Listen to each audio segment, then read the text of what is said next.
I hear a lot of parents say, use your words, when their child is having a meltdown. But if you don't have the tools to even identify your feelings, you can't use your words yet. So there's a step of guidance between that direction and the actual meltdown that kids need to learn how to go inside and kind of locate where they're feeling upset and what made them feel upset, and then they can articulate what's going on and try to reach out to the people around them. And sometimes it takes a few minutes alone, which this book is also about. You don't see anybody in this book except the little boy, Penny, by himself.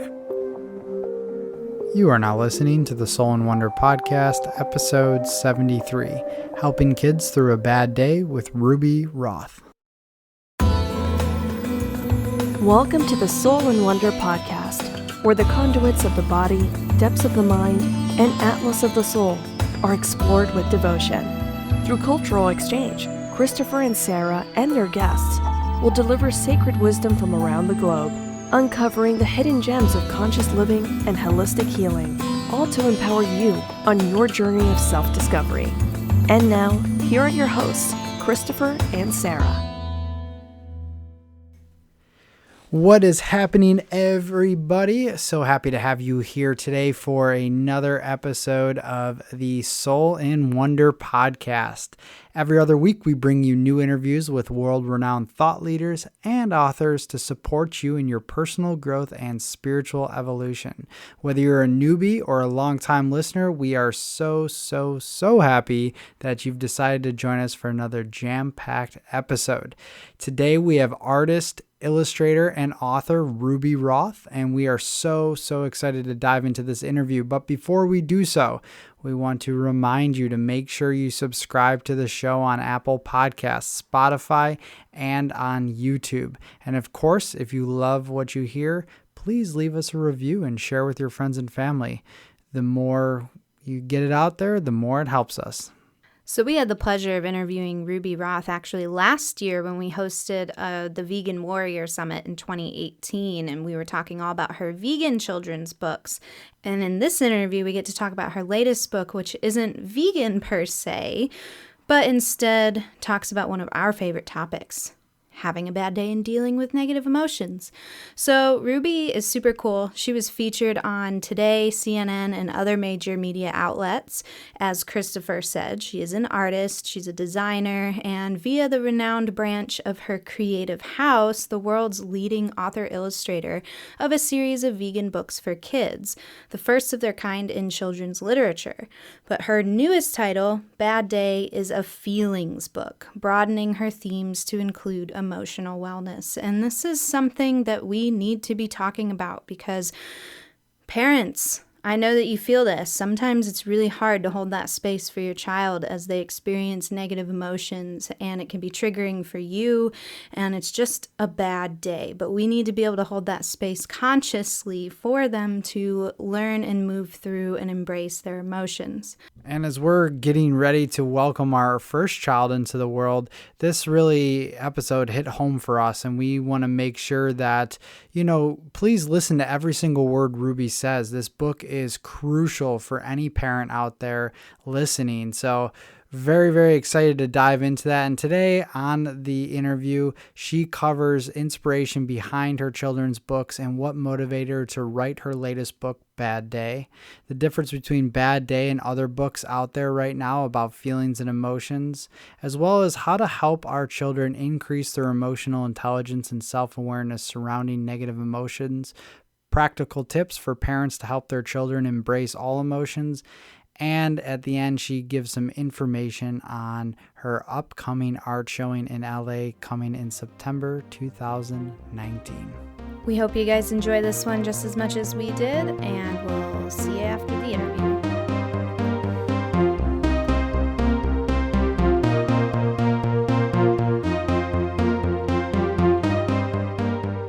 All right, everybody. Super happy we've got Ruby with us. And Ruby, we're just really excited that you joined us again, because for listeners who might not have been a part of our Vegan Warrior Summit last year, Ruby was a part of that, talking about her vegan children's books. And we're going a little bit into a different topic for this episode of our Soul and Wonder podcast, which I don't have to tell you because Ruby's going to do all that. So thank you, Ruby, so much for joining our show. Thank you for having me back. I'm glad to be talking to you guys again. Yeah, it's great to circle back around. I mean, last time that we had a conversation and on the Vegan Warrior Summit, we really just enjoyed your energy and everything you brought to the table and just all of your years of experience working with children and really being a creative artist and creating these incredible books that really just hit home, I think, for us and many other people around the world. And it was just such a pleasure to bring you back on. So yeah, I want to say thank you as well. Thank you. It's actually the 10th year anniversary of my first book's release. Oh, wow. That was in 2009 when veganism wasn't even really a household term yet. And this year will also be the launch of my 5th book. So it's full circle, and I'm excited to have this collection growing. Good for you. That's so incredible that you're able to do this work and to have it be even more widely accepted now that veganism is in the mainstream and is really taking off overall. So diving a little bit into this. So what inspired you to get into writing and illustrating books for kids, especially your latest book, Bad Day? I was teaching art at an after-school program when I first got out of college and moved down here to LA. It was one of my first jobs out of school, and the kids were all very curious about what I was eating and why I wasn't eating what they were eating, which was string cheese and milk. That's what they were served at recess. And I went to find a book that we could cover and maybe do an art project on, and I thought for sure there would be something in existence. And what I found were just a couple of books, and it was like, about a talking tomato or a talking animal. And I just did not want to read those books to my kids, who were very street smart and felt very grown up and kind of hardened already. And they were able to handle much more in-depth conversations than what I found those books to present. So with a background in art and American Studies, which was race, class, gender, sexuality in American history, and having always wanted to be an artist and produce art with a purpose grander than self-expression, I decided to create the books that I wanted to read to these kids. Wow, that's quite the evolution of not just your work, but a personal evolution as well through your work and how you're able to reach others and impact the world. And I love that. And what inspired you to create your book Bad Day, which is a different topic than your vegan books? Yeah, this book expands my themes to emotional well-being beyond physical health and health of the planet. I wanted to address our inner lives. And I think this is really important for kids of this generation who are being completely overstimulated by technology. And while they're completely connected all the time, the reports are that they're feeling more isolated than ever. This is from, the Surgeon General. And I was a very inward child. I had childhood challenges from scoliosis, where I wore a back brace for 13 years, 20 plus hours a day, to panic attacks that started very early on, probably stemming from feeling physically uncomfortable. And this is a book that I just wrote addressing our inner lives and managing bad, quote unquote, bad feelings, which for kids can have a biological sensation, and obviously for adults too, but for kids who might not have the tools that we have, bad feelings can be completely overwhelming.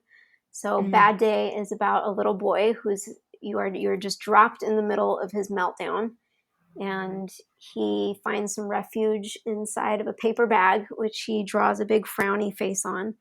And he goes inside his paper bag, and we go in there with him, and it's dark and it's quiet, and he thinks about his day and all of the terrible things that have happened, and he figures out how to piece himself out and realizes that he's actually very strong and resilient and can come back to this place anytime to reground.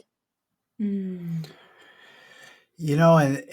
this topic is super important, as you mentioned, in modern day, in regards to all of the distractions that we do have, and does create that emotional turmoil. I think maybe much more than it would in, I guess, 50 years ago. I don't know for sure, but regardless, having kids nurture their inner wisdom and tap into what is happening on the inside is so crucial from such a young age, because as they mature into young adulthood and adulthood, that they are then able to and are capable of managing their emotions in an emotionally intelligent way. And so I just see this book as so crucial for every child to read across the world, really. Thank you. Well, I find that I hear a lot of parents say, use your words, when their child is having a meltdown.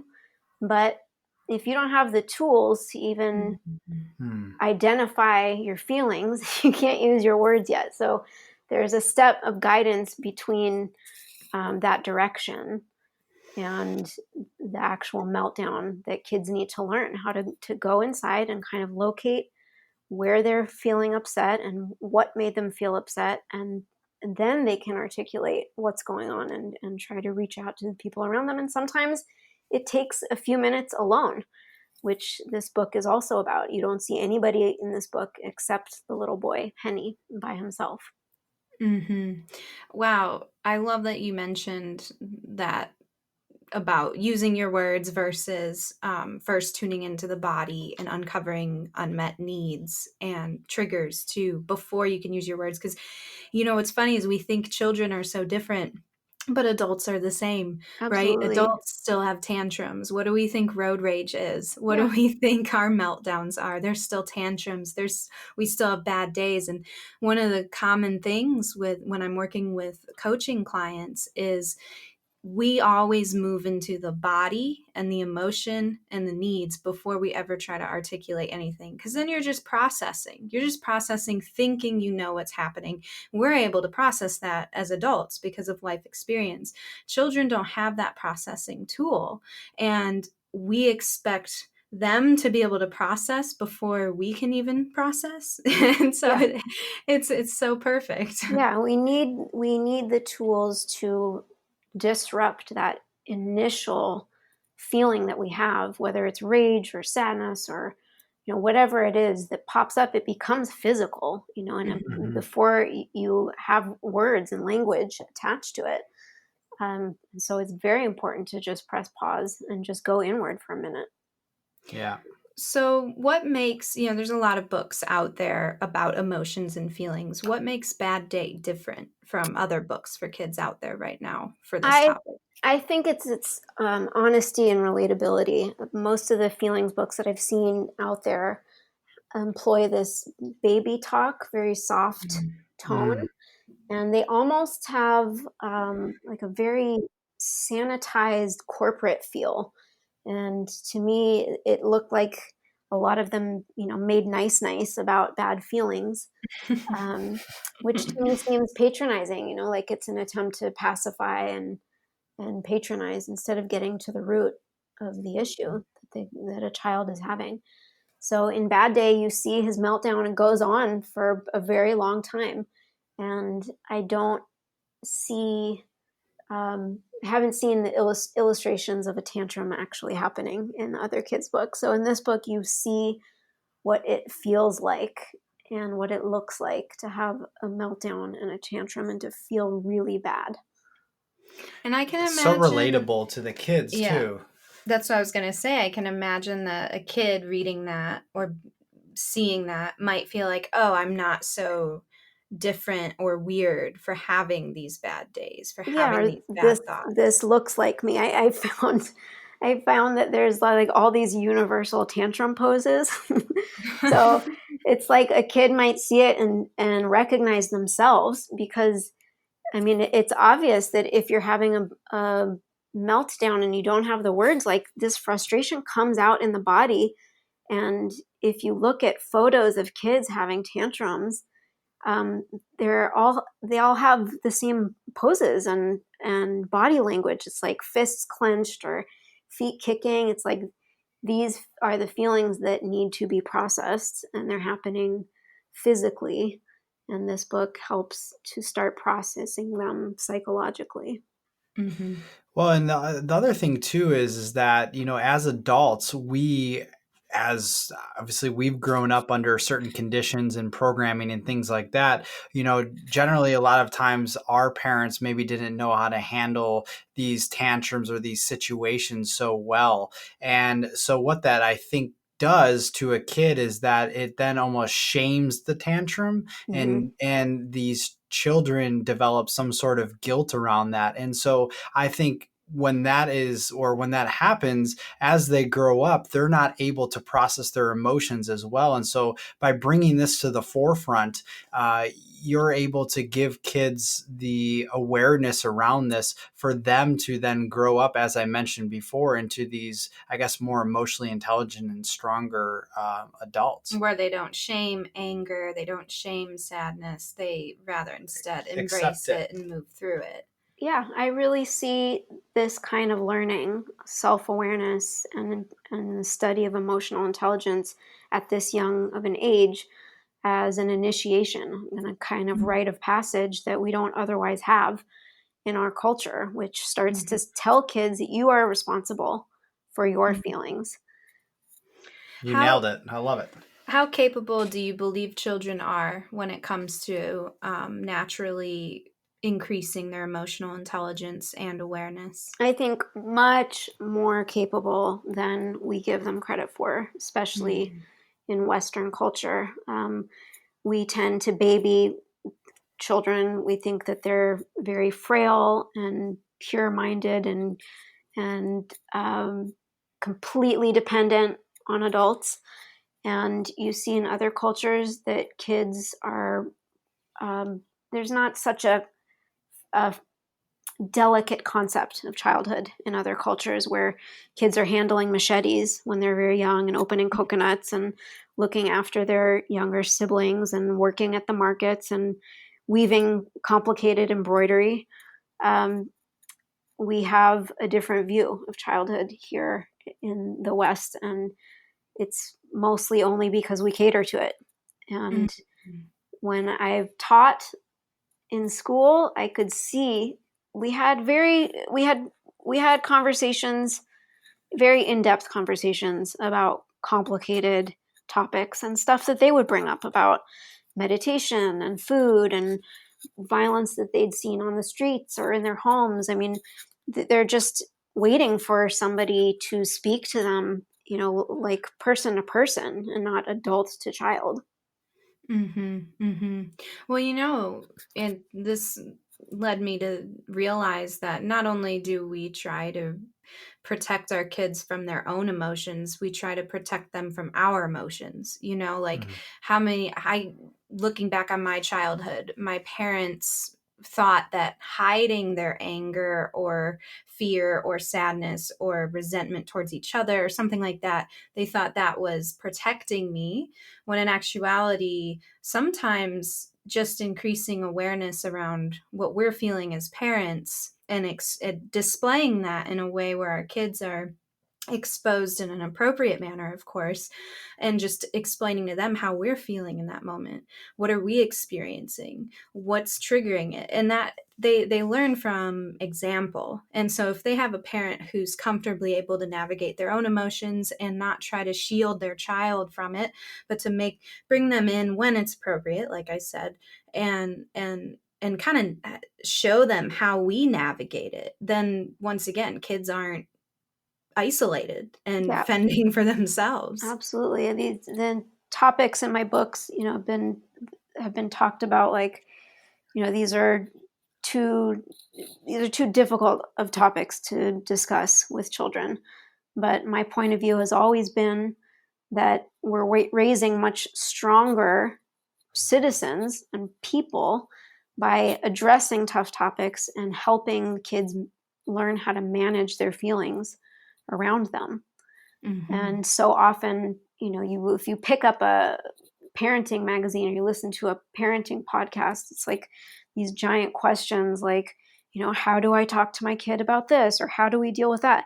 You just talk about it. That's how. You just talk about it like you would to another person. And the less you beat around the bush, the less stigma there is around the conversation. Mm-hmm. Mm-hmm. Absolutely. Yeah, and so why do you think adults really struggle with helping children properly experience and move through these intense emotions that they experience? I think we just shy away from emotion, period. I think parents try to avoid landmines and upsets and meltdowns, and they get into the habit of trying to avoid it, just to maybe save themselves time. And it's a vicious circle. um,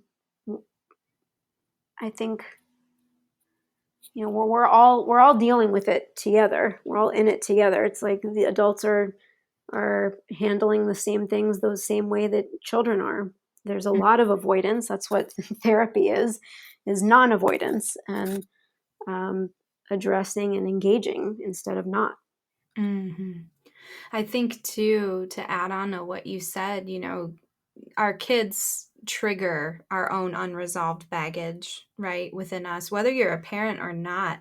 Even just being in public and there's a crying baby, how Sure. many adults, if you look around the room, you'll see so many adults just giving the evil eye Yeah. to these parents with an unsettled baby. And it's like, what is it within you that's getting triggered by this emotional expression of this child? And I think that's what's really important, to ask ourselves that when we feel uncomfortable in this space, and to perhaps reflect back on our own childhoods. When were we in the position of that child, and how Mm-hmm. did our parents deal with it? And tantrums, I think, obviously tantrums are a result of some need, something going unmet, something unresolved. And oftentimes the tantrum is triggered by something that isn't even, related. It's just an outlet of expression. And then when you get down to it, you find out what they're really feeling, whether that's isolation or loneliness or just needing some love. But I think with adults, when we're in that space and we see our kids just like break down and melt down, we feel out of control. We feel helpless. We feel like we're not doing something right, like we're not good enough. Something, I'm a bad parent. My child is unhappy. Yeah, or So just you're so stressed out already that like one extra thing is, adding to your stress levels. exactly. Or you've got a time limit. You got to be somewhere. And now your kid's in the parking lot melting down and you're like, shit, we're running late. Like, Mm-hmm. so it's this culmination of things that make us feel unworthy or not good enough. And I think if we can kind of just pause and realize that what we're experiencing is not because of our child, and to go through that baggage later, resolve our own stuff later. Right now our child needs us to hold space for them in a way that they can connect with their emotional intelligence, their awareness, their mindfulness. And when we can hold that space for them, then we can continue the process for ourselves later, when we're like, why was I getting so triggered with my child's tantrum? And And ultimately, I think doing it early is going to free up space for adults later. When the child is a little bit older, when you have a more emotionally intelligent kid that's able to handle life's ups and downs. So a exactly. little bit extra work on the early side is actually less work later. And your book is just such a wonderful tool for parents to open up this door, open up this conversation. Thank you. So what is, now that we're kind of like, we've been talking about your book, we've been talking about kids, we've been talking about even parents and adults. For some parents listening, obviously we recommend getting the book because that's going to help. But what do you think is another practical tip that you could offer parents right now for helping their child embrace their emotions? I think you have to address it as it happens. I mean, the moment things come up, that's when it has to be, that's when practices need to be put into practice.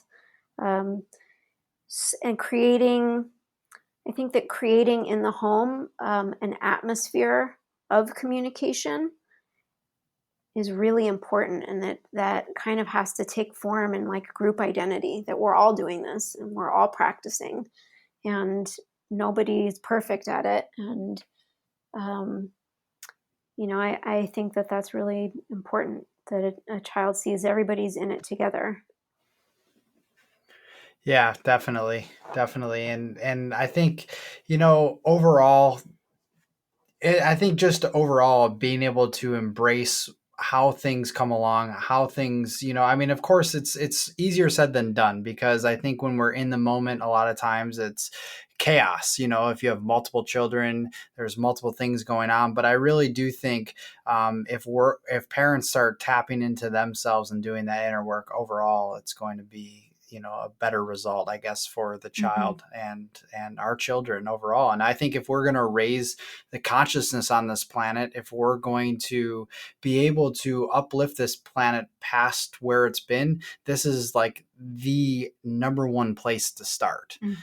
I mean, Our children. all of our problems that we see in this world are generally a result of unmet needs, and then also the emotions Beliefs. Yep, and the limiting beliefs and emotions that stem from that. So I think this is so brilliant, and I'm just so excited to be having this conversation about this.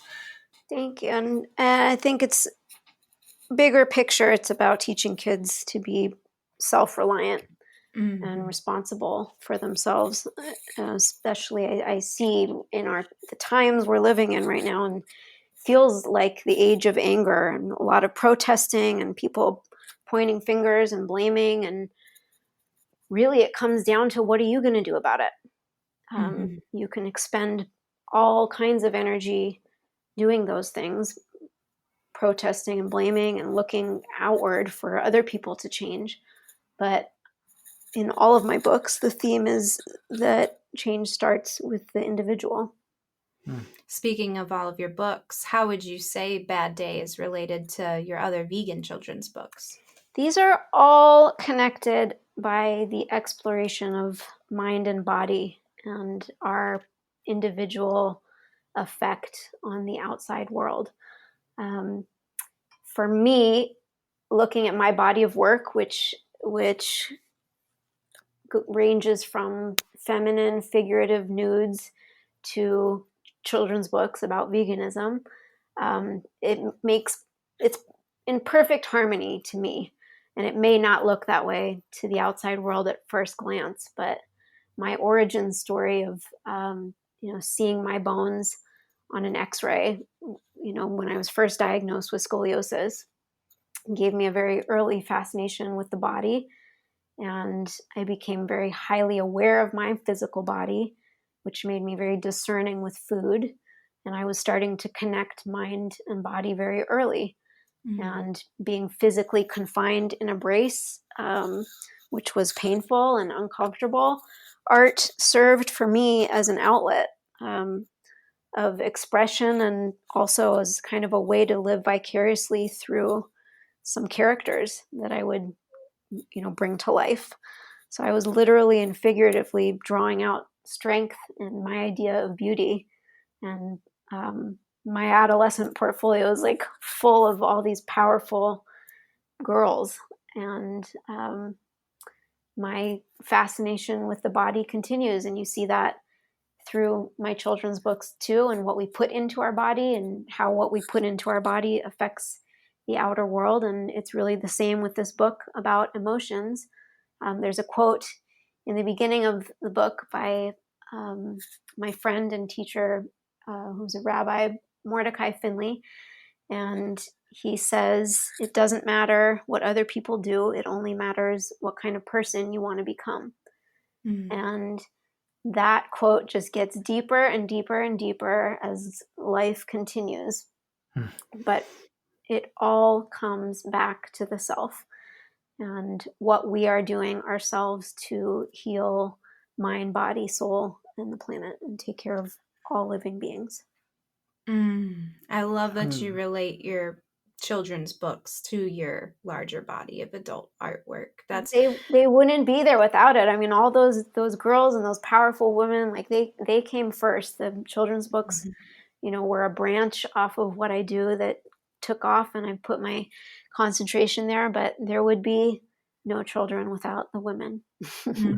Very I love true. that. I love that. Very, very true. So I'm certainly not having a kid anytime soon, so I can contribute to that, but I'm definitely not pushing out one. And I'm glad to be in the position I am. Sarah's got all the strength in the world to do this. So Yeah, she does. Built in. yeah. And so out of curiosity, what type of practices do you do on a daily basis to keep yourself connected to your mind, body, spirit? I can't say that I have a traditional meditation practice. Drawing is that for me. It helps me reground and pour out feelings onto paper that other people might do through writing. But it is usually provides a actual biological shift for me. If I'm feeling really uncomfortable or really agitated, drawing really helps. And knowing myself as an introvert and how overstimulated I get by the outside world, or even by working on the computer for too many hours in the day, I have come to realize that simple, quiet space, unplugged, is something that I need between things to come back to center. So often I just need to sit and be quiet and connect the dots in my mind. And I have, triggers like anybody else does. Some email will come in and something happens, and it's like life is just a series of like little irritations all day long. But some of them stick and they make you feel bad all day, and you don't even know why you feel bad, but something earlier in the day like kind of scratched at you. So that happens to me often, and it feels revelatory to me to be quiet and to go inside my head and just see what pops up and monitor myself. And really just the act of locating what set me off can change everything. Yeah, for sure. And that's why your book, Bad Day, is not just great for children. It's good for the parents reading it too. I Because said in the book trailer that it is for ages 0 to 101. I love that. If you haven't figured it out by then, like, I guess you don't have to figure it out. But yeah, I know I wrote this because I needed it too. And, this is somewhat an illustration, even though I didn't have tantrums as a child, I had very overwhelming feelings, and started learning very early, especially, wearing a hard plastic brace and having panic. I realized very young that I think I was witnessing what I know now as the observer mind. I remember being very, very young, like, 6, 7, 8, and having the thought, I am not my body, because my body was stuck in a brace. And to feel free and to feel okay, I had to go inside, and like I remember, playing with pain. There was like a spot under my arm where the brace would go, and it would just rub and rub and rub and create these welts.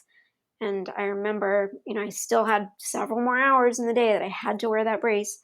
And I remember like going inside and focusing on the pain to see if I could kind of dissipate it, locate it and dissipate it. And I actually did. I could start playing with that. It wasn't, permanent, but for moments here and there, I could get rid of my pain just by focusing on it. Mind is super, super powerful. And that's just a testament to going into the darkness instead of around it, whether that's emotional, mental, physical, spiritual, all of that.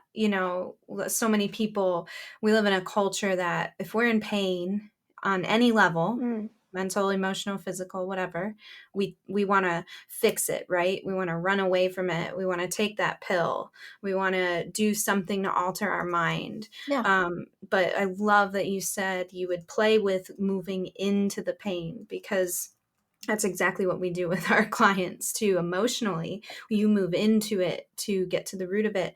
And with myself being pregnant and prepping my body for labor, instead of trying to avoid the pain that may come with contractions, I'm training my brain to remember to move into it and, like you said, dissipate it. And when we're able to be mindful of what we're experiencing instead of running away from what we're experiencing, it transforms into whatever it is we need it to be for our growth. Absolutely. I mean, to be able to welcome pain and say thank you to it, and know that you may not know the reason why you're having it at the moment, but there's reasons that you can look for and that may, appear later. It's all growth. It's all is usually growth and challenges to push you to grow in places that you don't even know you need to. Well, it's often your greatest teacher, and that's why I think embracing it as it comes, and as we've talked about, moving into that is so important. And just really appreciate this conversation, Ruby, and really I think thank you for your story. Yeah, and thank you for sharing that. I really encourage everybody to check out your work, especially the latest book, Bad Day. And so, what updates, if any, would you like to share with our listeners, and also where can they follow you? They can follow me on Facebook, .com/Ruby Roth. On Instagram, I'm Ruby_Roth. My website, you can get to rubyroth.co and join my mailing lists there if you want me to be in touch directly. And I have a big gallery show coming up, which I'm hosting. It will be the 10-year retrospective of work from the books, along with my personal artwork. And I'm excited to show, original drawings and paintings from all the titles that no one's ever seen in real life. So that's going to be the book launch and gallery retrospective for the last 10 years of work. And where's that going to be? That'll be here in LA. Okay. In September. So happy to invite people, and you'll hear about it if you're following me and on my mailing list. Awesome. That's exciting. Well, we have listeners everywhere, and I encourage anybody out in that area to definitely check that out. And of course, get that book and follow you. I mean, you're such an inspiration, and we really enjoy having this conversation and all the conversations we've had. And so until next time. Thank you, guys. Thanks for joining us today, everybody, on this interview. We hope that you found this information helpful. And we know children, kids, parenting, all of that, it's not easy. It's not always easy to think about what we could do to be more conscious parents, especially in that moment. But starting off with simple tools such as buying Bad Day and reading that to your children is a great place to start. So if you like this episode, remember, please share it on social media. You can find us on Facebook at Soul in Wonder or on Instagram at Soul in Wonder Love. And leaving us a little review helps to get this information spread to all of you lovely people that want to hear it. So, see you next time.